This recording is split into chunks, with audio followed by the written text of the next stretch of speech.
বাস করত এক নৌকা চালক। তার নাম ছিল হরিদাস। স্ত্রী কমলা আর ছোট ছেলে বাপন, এই ছিল তার ছোট সংসার। রাত অনেক হয়েছে। শোনো, আজ আর দেরি করো না, সকালে তাড়াতাড়ি উঠতে হবে। বাপন ধীরে ধীরে বাবার পাশে এসে দাঁড়াল। বাবা, কাল নদী থেকে ফিরে আমাকে স্কুলে ভর্তি করাবে তো? আমি অন্য বাচ্চাদের মতো পড়াশোনা করতে চাই। হরিদাস মৃদু হাসল, কিন্তু চোখে ছিল দুশ্চিন্তার ছাপ। ভোর হতেই সে নৌকা নিয়ে নদীর ঘাটে চলে গেল। নৌকায় বসে সে যাত্রীদের জন্য অপেক্ষা করতে লাগল, কিন্তু 1 ঘণ্টা 2 ঘণ্টা কেউ এলো না। সূর্য মাথার উপর উঠে গেল, তবু একজন যাত্রীও এলো না। হরিদাসের বুক ভার হয়ে উঠল। হে ভগবান, আজও যদি কিছু রোজগার না হয় তাহলে সংসার চলবে কিভাবে? ছেলেকে স্কুলে ভর্তি করাবো কিভাবে? ঠিক তখনই ধীরে ধীরে এক বৃদ্ধ লোক ঘাটে এসে দাঁড়ালেন। হরিদাস তাকিয়ে চিনতে পারল। আপনি কি সেই বৃদ্ধ যিনি কদিন আগে আমাদের বাড়িতে এসেছিলেন? হ্যাঁ বাবা, তোমরা তোমাদের ভাগের খাবার আমাকে দিয়েছিলে। আসুন, টাকা না থাকলেও সমস্যা নেই, আমি আপনাকে পৌঁছে দেব।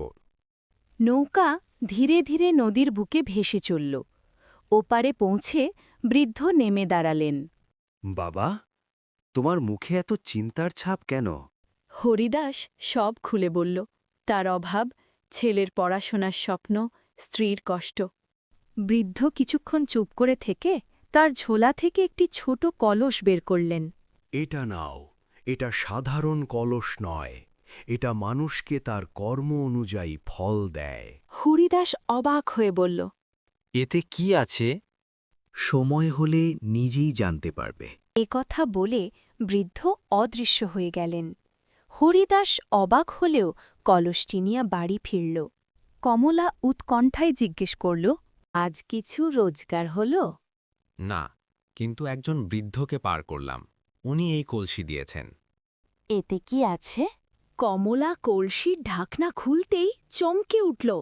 ভেতরে ঝকমক করছে অসংখ্য স্বর্ণমুদ্রা। হরিদাস হতবাক। তাহলে বৃদ্ধ যা বলেছিলেন তা সত্যি। আমরা তো কখনো কারো ক্ষতি করিনি, হয়তো এটাই আমাদের সৎকর্মের ফল। বাপন দৌড়ে এসে বলল, বাবা, তাহলে কি আমি এখন স্কুলে যেতে পারবো? শুধু তুমি নয় বাবা, গ্রামের সব গরিব শিশুরাও পড়বে। পরের দিন থেকেই হরিদাস শুধু নিজের ছেলেকে নয়, গ্রামের আরও অনেক অসহায় শিশুকে স্কুলে ভর্তি স্বর্ণমুদ্রা তারা শুধু নিজেদের জন্য নয়, সবার ভালো কাজে ব্যবহার করল। ধীরে ধীরে তাদের দুঃখের দিন শেষ হল, কিন্তু তারা কখনো অহংকার করে না।